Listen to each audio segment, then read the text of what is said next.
we got Dean in the front. All right, Dean, you a golfer or a cooker?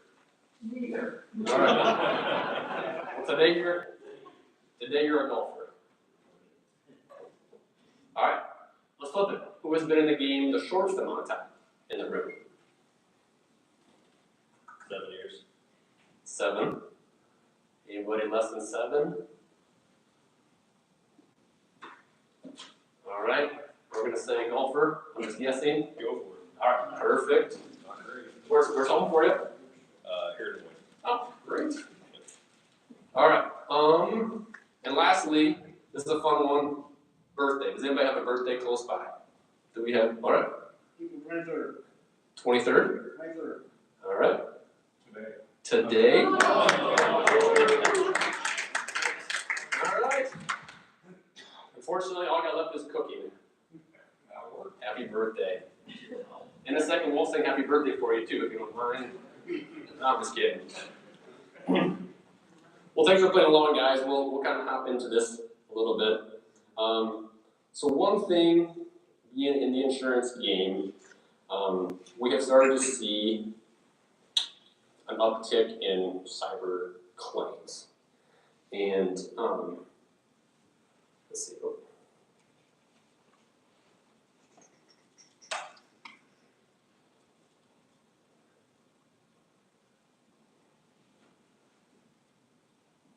Perfect. So when it comes to cybersecurity, I tell my clients, this is one of the areas that we were not talking about 4 or 5 years ago. A cyber claim didn't really exist back then. But as technology has progressed, life changes, right? Claims change. Situations that we didn't think about years ago are now, what is this? How do we figure this out? How are we going to work through this? What's challenging is, even me, I'm pretty much a dummy when it comes to a lot of technology stuff. And what's hard is I think about, my parents and my aunts and uncles, and even though they're smarter than me, they're probably not even further down the line in technology knowledge, but they're going to struggle with this as well. And sometimes it's just hard to even comprehend. So many of my clients, were in very rural territory, say, oh, it's not going to happen to me. That's all big city stuff. I'm not a big enough client. They're not going to worry about me. The thing is, they do. So with cybersecurity, 75 of the attacks that happen are on smaller grossing businesses. So the stat that we have says 50 million in revenue. A lot of my clients, probably very similar to where you guys are at as far as revenue goes, would fall underneath this statistic as well. 14% of them are like my clients. I don't need a plan. It's not going to happen to me. And then one day you get a phone call. Hey Jeff, it's the weirdest thing. I can't get into my computer. I got an email. This guy is saying he's got my data. How do you get my data? What's challenging is there's so many ways that these attackers can get your data, and then it just kind of disrupts everything. So we're going to talk a little bit about how secure is your business and some of the data that could be in jeopardy. So we're going to talk about whose data is it, right? So depending on your computer, you might have your information in there. You might have information about some of your employees, right? Think about payroll, right? Direct deposits, birth dates, socials. Are you running background checks? And just FYI, this PowerPoint was created for all facets of insurance, not just funeral homes. So some of these bullet points might not be pertinent to you guys. Like I said, one, proprietary designs, doesn't need to worry about that. Business owned data, thinking about like machine shops, how they create their own designs, their own products. But the right side, definitely think about this stuff. Socials, date of births, maiden names, license info, payroll, insurance information. All that stuff would just be the exact stuff that a hacker would be wanting to gain, because once they get that information, man, they can do all kinds of stuff with it. They can sell it, they can use it for their own benefit, but the thing is, once they have it, they're not really going to give it back with some of this important stuff. Some of the things that we think about is, how are they getting this data? Paper records, probably not as high of a concern as it was. Electronic, that's where it's gonna be at.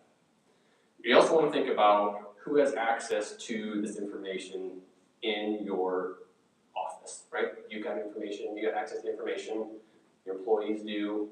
If you've got somebody that comes in and helps part-time, or maybe it's a third party doing an audit or something like that, they got access to it as well. Just a lot of different people on the computer that might open up a door to something that would cause a claim.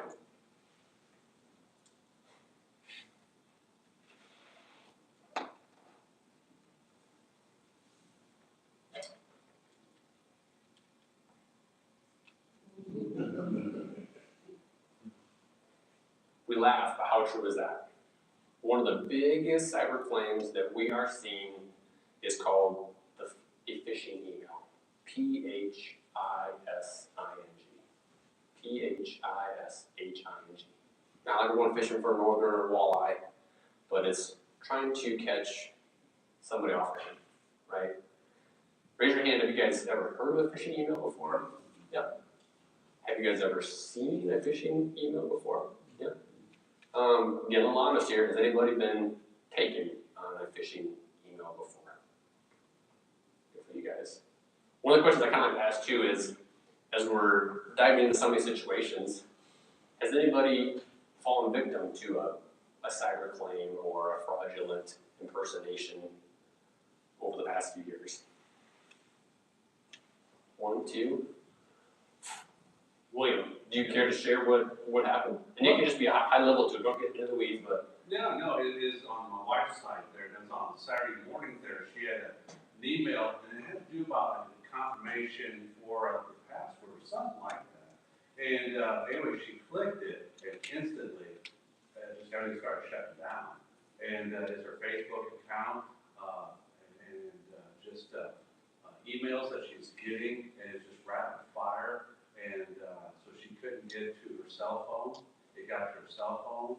It didn't get any financials or anything like that, but with Facebook, it shut her off completely for 6 months. And even when and then to get into Facebook, you gotta have your cell phones or different things to get your cell phone for the password, that identification 5 code, which she couldn't get the cell phone. They changed everything. So, I mean, luckily it didn't get out of finances. But even like the Facebook there, if she tried to open up another Facebook account using another name or whatever, as soon as somebody would like her that was the password, they'd share it back down. And she couldn't get any responses from them. So she had to get a new cell phone and Facebook. I mean, it just, yeah, well, luckily they didn't get the finances. So I don't know what it was or what it's all about. Yeah, and sometimes you start thinking about that stuff, it's stealing identities, right? Yeah. I mean, if I can get a picture of this person, I know the birth date and the social and the friends and what she likes and what her hobbies are. And that's kind of almost could be as dangerous as getting some financials as well. Yeah. Henry, Yes. do you care to share? Yeah, mine was more of a identity theft type thing. Somebody filed for unemployment for me, and that was during right after COVID, and they collected. And Iowa Workforce Development went ahead and sent them the money. And so I contacted Iowa Workforce Development, which caused it to cease. But then at the end of the year, I got a 1099 on the payment of the unemployment. And fortunately, my accountant was able to write it off as fraud. But, so that's more identity theft, I think, than phishing. Sure. Yeah. One more thing. If I just add to it, my brother a few years ago, he was president of the company, and their defense contractors is on Saturday, they got hacked and shut down the computers completely. And they had like 255 employees around the world, and they demanded ransom. They started out 25 million, so they called the FBI, and the FBI came into their office and then worked to negotiate with them. They got down to 6 million, but the FBI guy, he could identify the cryptic messages as far as who probably in Germany or something like that. But he says, sir, you can trust these criminals. So once we sell on price, they put it in like a Bitcoin type of deal.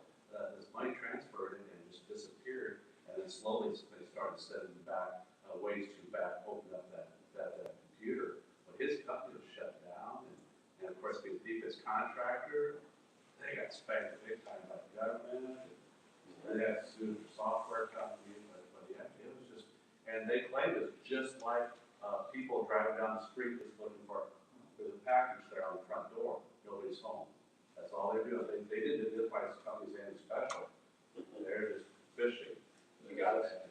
One way or another, they got in there. They got it for 2 weeks. And as I say, they're honest Yeah. criminals. Yeah, You pay the ransom, they'll put you back out. and that's what he said. They're honest criminals. Yeah, honest criminals. It's funny that you say that, Ron. Talking with my cyber claims team, that's what they told me too. A good analogy I like to tell my clients is, it's like you've got the little brother playing with a toy car, he's on the ground, playing it back and forth, running it back and forth, and big brother comes and grabs that car and holds it up in the air. So the little brother, he's the company. The big brother, he's the hacker, he's the criminal. So he's taking the car, which is the data, right? Big brother could care less about this car, right? It's just a car. He's 16, this is a toy, he doesn't need this anymore. But he knows how valuable little brother wants it. The little brother's like, I want it, I need it. Just like those criminals, like you were saying, Ron, they don't care what this data is useless to them. It might not even be personal data, it might just be plans of making product or machines that if your business doesn't have it, and you are SOL, you're in a tough spot. And they said almost 95% of the time you pay them, they just give you this stuff back. Yep. And then, like you said, you want precautionary measures so it doesn't happen again. One thing that's with one of my clients, it was a mom and pop shop, and she was on her laptop in the office working, and a natural disaster had just happened. I think it was a hurricane or a flood, and a pop-up window appeared on her desktop, and it says, do you want an update on Hurricane Katrina? Oh yeah, I'm gonna see what the update is. Clicked it, everything freezes. A new window pops up. You've just been hacked by the basement boys. If you click this link and pay $5,000, we'll give you your computer back. So it's just as simple as, like you said, just looking, and these criminals, I mean, they're smart, but man, it goes back to the point of, it'll never happen to me. You just never know. We had a big company in our hometown, same thing, like you described, very, very same situation. Hacked, ransom, had to pay it to get their planes back as well. But here's an example of kind of a lot of the phishing emails that are popping up. They used to be pretty poor. What I mean by that, easier to spot, right? They've gotten more sophisticated, they've gotten better. Do any of you guys have a program or a system or a company that will send you kind of phishing emails as a test? To kind of see if you can spot it. At Federated we do. Since we are the people that should be teaching you guys about this stuff, we also go through the rigmarole of making sure we don't get caught in a phishing email. Every once in a while you'll see an email come through that's telling me you need to update something in the HR file, or confirm this meeting. Luckily for us, we have a little filter that will pop up if it's an external email. I think we'll see a clip of that here in a second. So that always is bright red and bright yellow, so super eye-catchy to train us. If you see that first, then this might not be a great email. But I will tell you this story, and we'll hop back into the PowerPoint. Federated likes to get their employees, and an email came out company-wide that said, hey, we have 2 extra tickets to the Vikings-Packers football game on Sunday. This was on Friday. First one to reply back gets access. They said over half the company clicked, I want the tickets, to be followed up with this is a phishing email. You now have 2 hours of cyber email training that you now have to attend to. So you don't click on this next time. And everyone's like, oh man, you got me. Did you click it? I did not click it.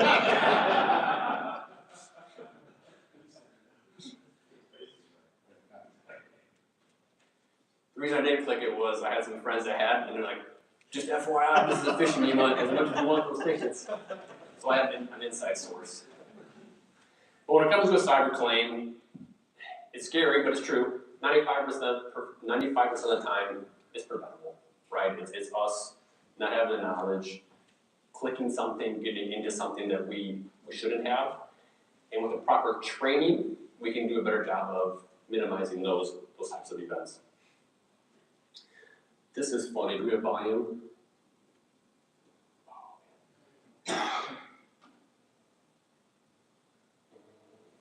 What if I was just on mine?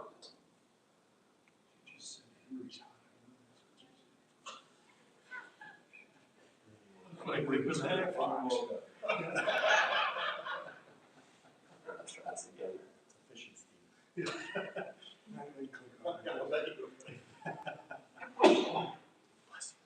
We're talking about cybersecurity today and how safe people's passwords are. What is one of your online passwords currently? It is my dog's name, and they use. Okay, well, we got audio, but no.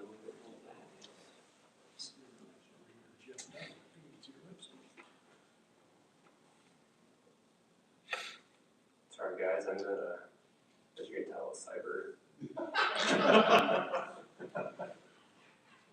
You have insurance? Jeez. Alright, let's try this again. We're talking about cybersecurity today and how safe Let's listen people's to it. passwords are. What is one of your online passwords currently? It is my dog's name, and the year I graduated from high school. Oh, what kind of dog do you have? I have a 12 Papillon, And what's his name? Jameson. Jameson. And where did you go to school? I went to school back in Greensburg, Pennsylvania. What school? Hempfield Area Senior High School Oh, when did you graduate? in 2009. Oh, great. It's like, Oh, we should just put that thing out. my cat's name, and then just like a random number. Okay. Have you had this cat for a while? Yeah, she's my childhood pet. Aw. And what's her name? Her name is Jolie. Jolie. So like a password, there would be Jolie and then a number. Yeah. Like number 1. Like my birthday, Oh, when is your birthday? June 12th. Oh, nice. And what year were you born? 95. Oh, great. So Jolie, 6, 12, 95. Got it. So you mean to give my password right now? No, I cannot do that. But we all want to know what it is so we can tell you if it's strong or not. Oh my goodness.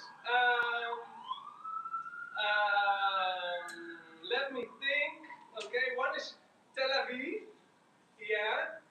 468, and then Israel. It's only 3, but it's for me it's strong enough. Ireland, 1, 2, 3, 4. Gemma, 1, 2, 3.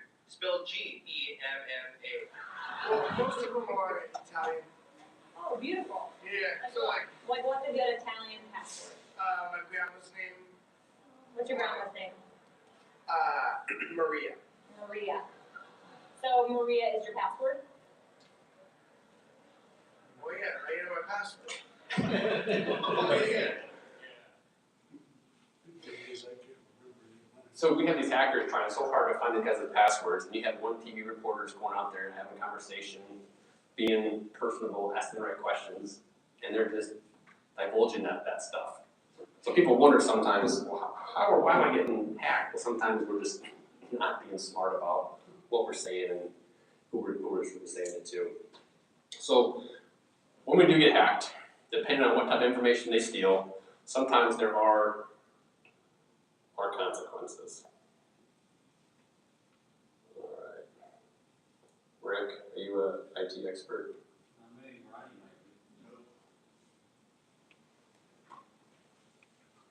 That video really kind of turned things sideways.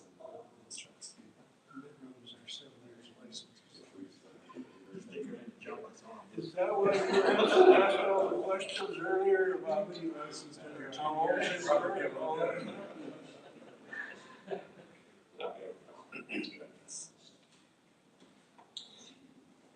So one of the things that does happen when important data, personal data gets stolen from a business, right? You have to let the clients know, right? have you guys ever gotten one of those letters from Target? Saying, hey, just so you know, our credit card machine has been compromised. You were in here in that date range, so by law, we have to legally notify you that this has happened. We're not sure if this bad guy got your information or not. We're not sure what type of information he got, but we need to let you know by law. So if you just think about that, Target, if they get hacked and they have to legally send these letters out to clients, like that's not cheap, right? And that's the same thing that we would have to do if we get hacked. So that's one of the crazy things we start thinking about. It's not just you that's kind of getting penalized, you're kind of in a bad spot. You're now exposing all of your clients into this same type of murky situation that nobody wants to be a part of. All right, Ron, I don't know what's going on.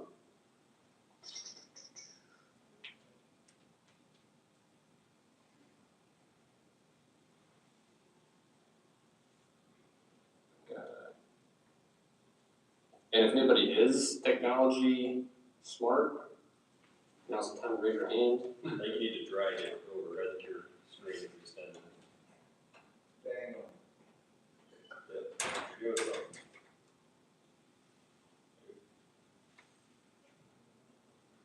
Oh, yeah, there is a second screen.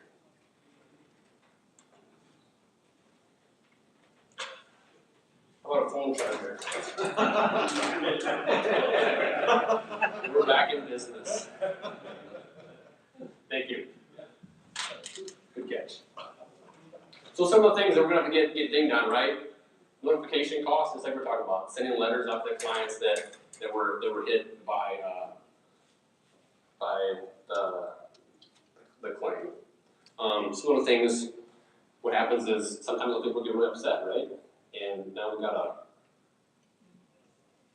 lawsuit.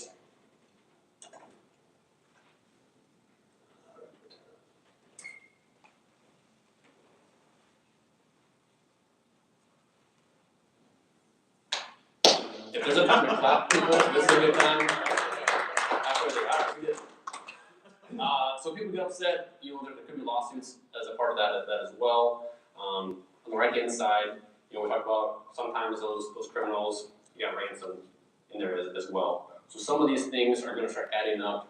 If you get the FBI involved, there's some investigation costs as well. Like you talked about with your brother's business, you get fines and penalties as well.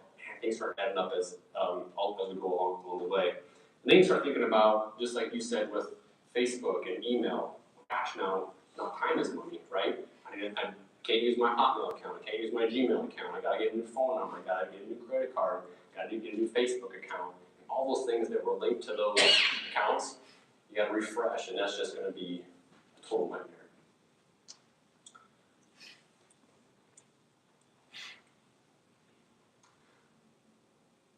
So talking about how can we prevent this, how can we be best prepared for this, right? It's about knowing what could happen, knowing the data, scaling it back, right? What this means is we take in a lot of information. Do we need all that information? Maybe, maybe not. If we don't, then why do we ask for it, or do we need to keep it?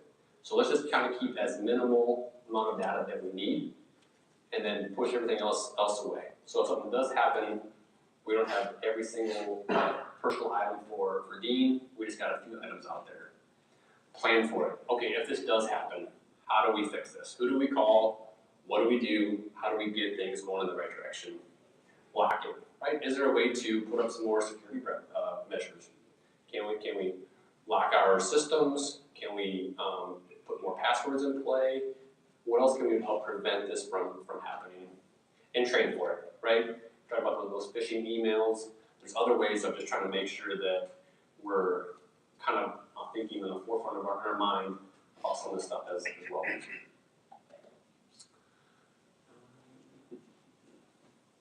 This is like we talked about, trying to keep some of that stuff on, very, very minimal. A lot of times, people, if they need socials, right, they'll They'll write them and they'll shred them, right? When we did get information. Driver's license numbers, birth dates, take them, shred them. Boom, boom, boom, boom. Also talking about a lot of your mobile apps. That's kind of scary to think about too. When we think of cyber, we always think of computers, but these cell phones are just mini computers as well. A lot of people get in trouble with those. I know I'm on mine frequent enough. If you see my wife, she's on hers all the time, but she won't tell you that. But what we talk about too is just being careful on what you're getting into on the phone as well, because a lot of times that stuff gets linked back to the business as well.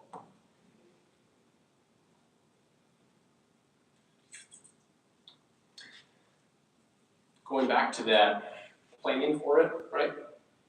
If this does happen, who's my first phone call? I tell people it should be me, right? If something goes crazy, something doesn't feel right, we'll call me, we'll get our team involved. Because basically what would happen is, if you did have a cyber attack, you call me, I call my claims team, they get involved. Basically, they would take you out of the equation, and then they would deal with the hacker at that point. Just like your brother was saying, that FBI guy, our cyber team, they know the language, right? They can understand the messages. And so when they get involved, they can do the negotiation and figure out, can we bring this ransom money amount down? What's the best interest of our client? How can we get to the end with the most minimal amount of damage and keep everybody happy? Our team is trained for this.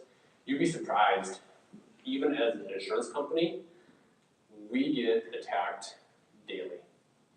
And just like your brother's business, many times it's overseas. It's not somebody in the United States, it's somebody foreign, just hacking and just trying to find a way to get in.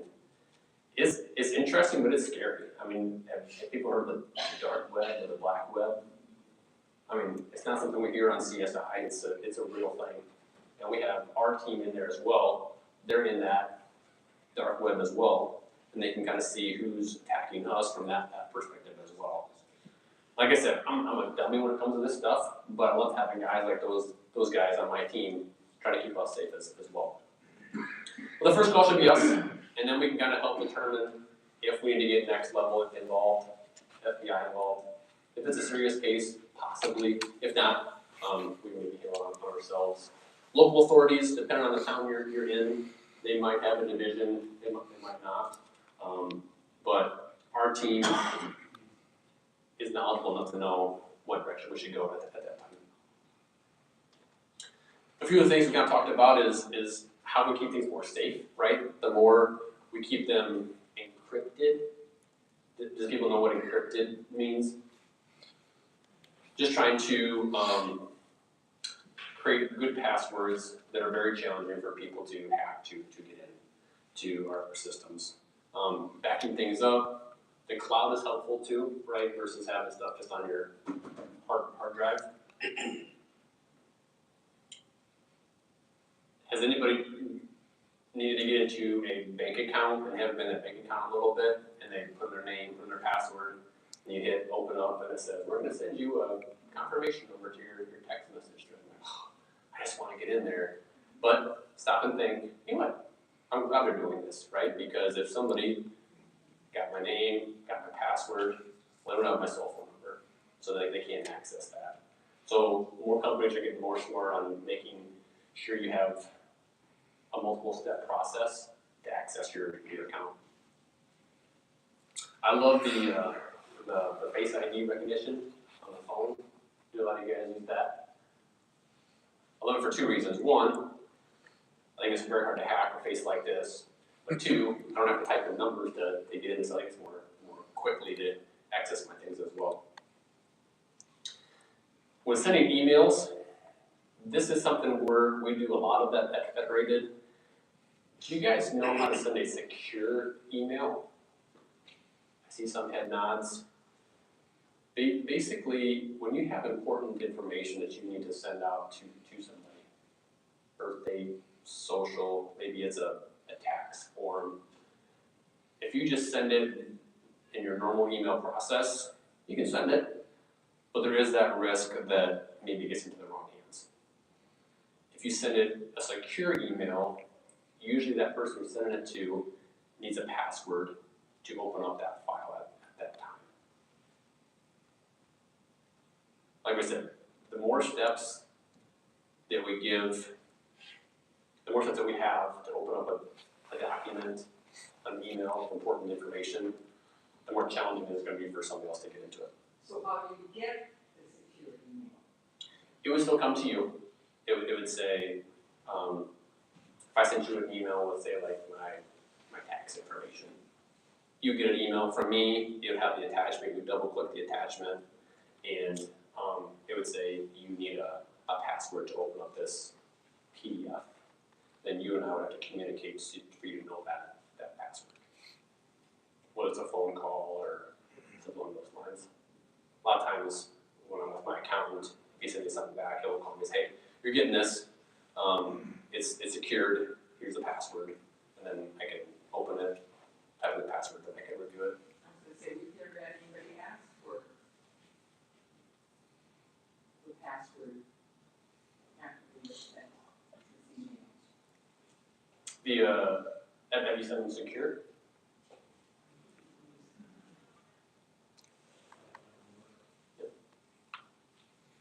Ms. Davis, she asking how do you send a secure email?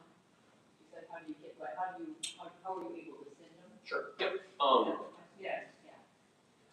So we use Microsoft Outlook, and you would just hit new email, you would type it up, and then at the top it would say send as secure or send secured.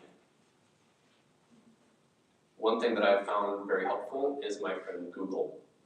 So if whatever email browser you're using, if you just ask Google, how do I send secure email in Outlook or Gmail, they would kind of give you some steps on how to do that.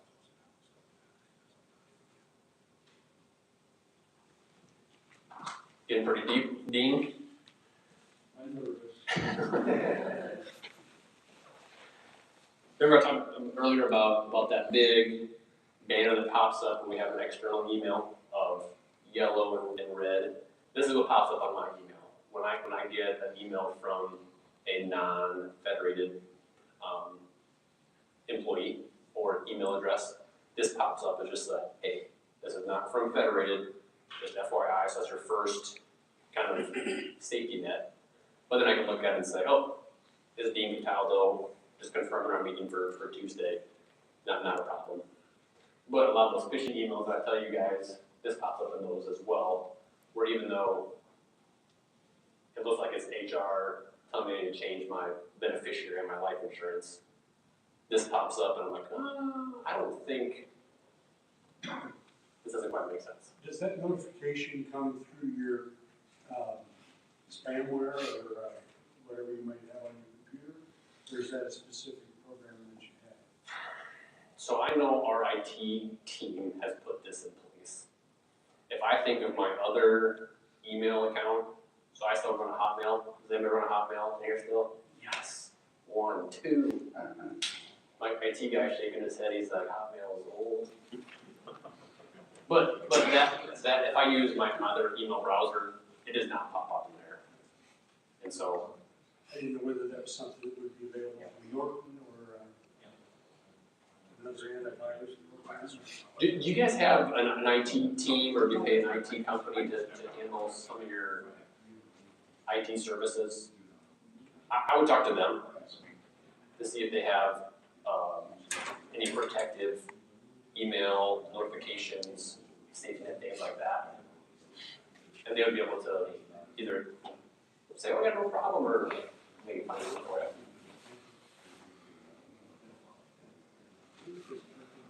All right, guys, we're on the home stretch here.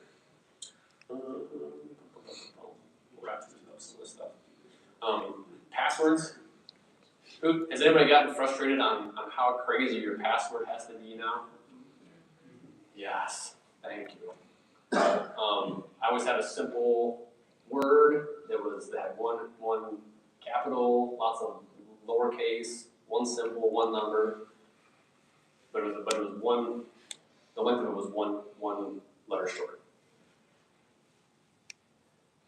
they say, this next slide here, all right, can you guys see this?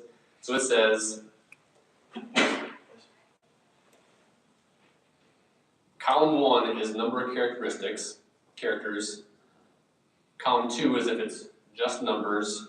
Column 3 is if it's just lowercase. Column 4 is if it's uppercase and lowercase letters.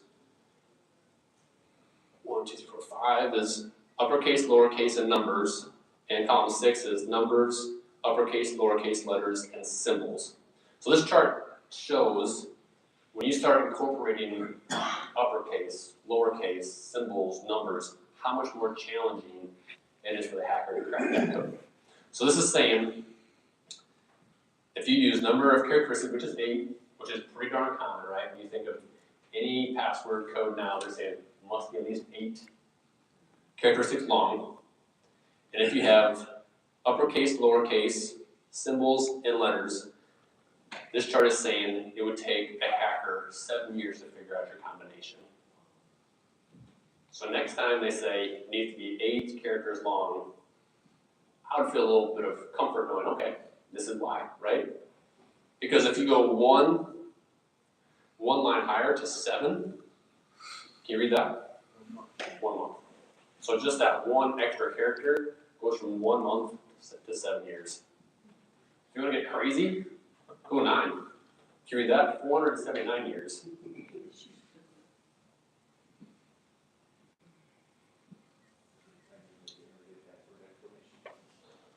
My wife gets on me. I don't know. Over under, did you guys have 30 different passwords and usernames very close within arm reach of your desk at home, or your computer? A lot of head nods, right? Yep. Take to the screen. Doesn't get much safer than that. I've got a little yellow notepad and I've got 4 or 5 pages. And my wife is on me, she's like, man. But you've got to leave it, you've got to leave it.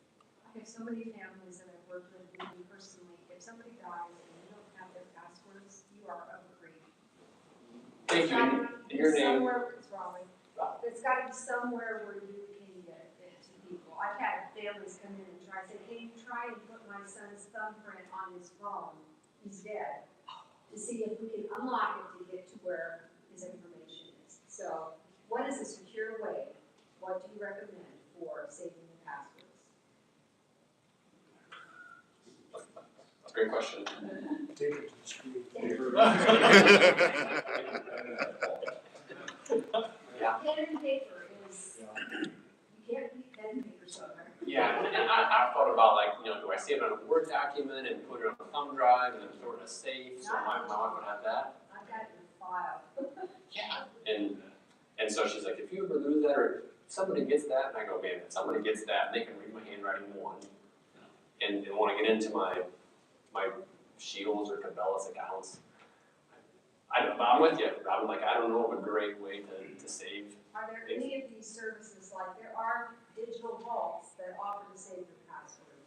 That seems treacherous to me. To save it, Google's always saying you want to remember your password. That just seems like one hack and somebody's got it all. Yeah, there's a lot of truth to that, for sure. And I wish I had a good answer for you. Okay. I don't. But friends, leave something somewhere in some mystery box for your family. If you remember. Well, did I change it already, or do I still have to change it? I've been told that I've never. Yeah. There very well could be. And I'll be the first to tell you, hey, you've seen me up here trying to run a laptop. IT guy, what's your name? Alex. Alex is probably better to answer the question if there's apps out. Do you know if there's apps out there that can securely save? They can, they say they can. They say they can, yeah, it's the company, you trust the company not to have secure enough forces to protect it. Sure. There you go. And Alex will have his phone number later for everybody to ask any questions. What's your date of birth? That is. What's the last 4 of your social? And just make sure you know your mom's maiden name.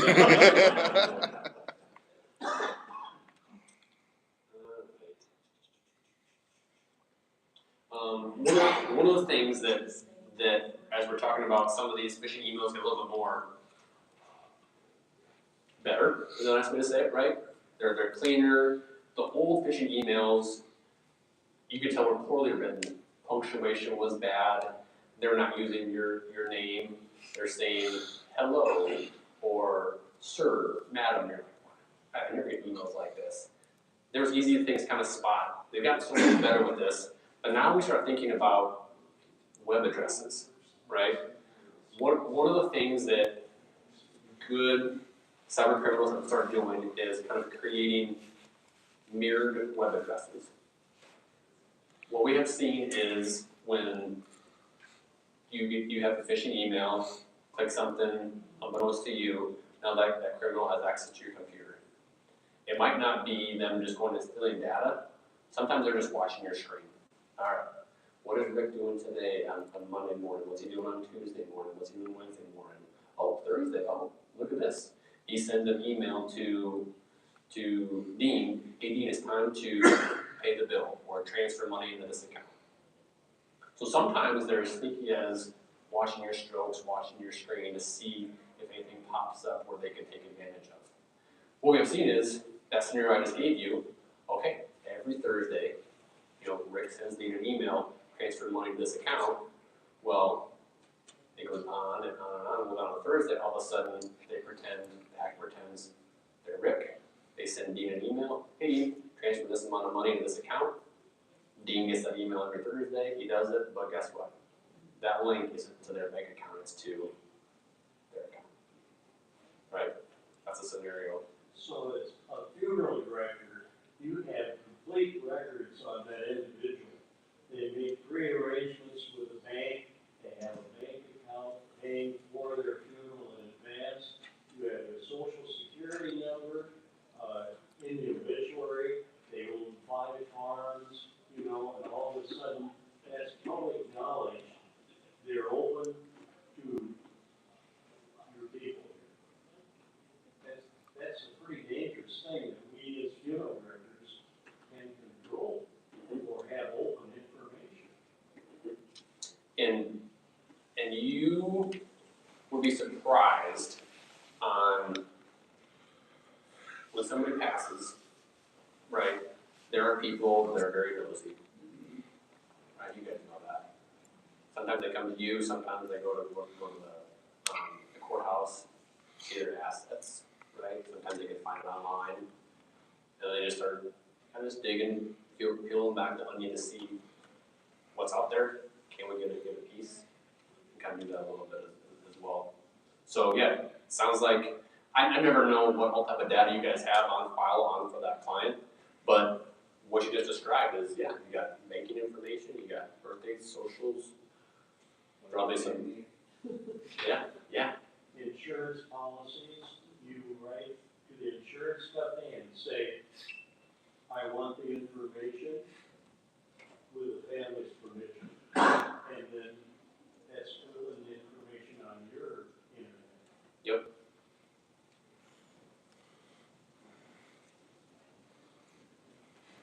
The other thing is, think about just your security questions. How much of that information is in the obituary? What town were you born in? What's your mother's maiden name? What year did you graduate from high school? What was your first car? All of those questions are answered right there in the obituary. You bet. Guys, we're at time, and we got to the end of the slideshow. I just want to thank the association for letting me come hang out with you guys a little bit today. Hopefully, we didn't kind of draw a short straw with coming in so late in the afternoon, but hopefully it went by fast. Hopefully it was a little bit entertaining. Got some good knowledge out of it as well. If you like what we did, John's got a hat in the back. You can drop a tip in there for later. But if you guys do have questions on more cybersecurity or business insurance, talk to Danielle. She knows all the Federated reps that are handling the state of Iowa. They'd be more than happy to come and talk to you guys about either one of those things. But I appreciate you guys. You guys do a great job.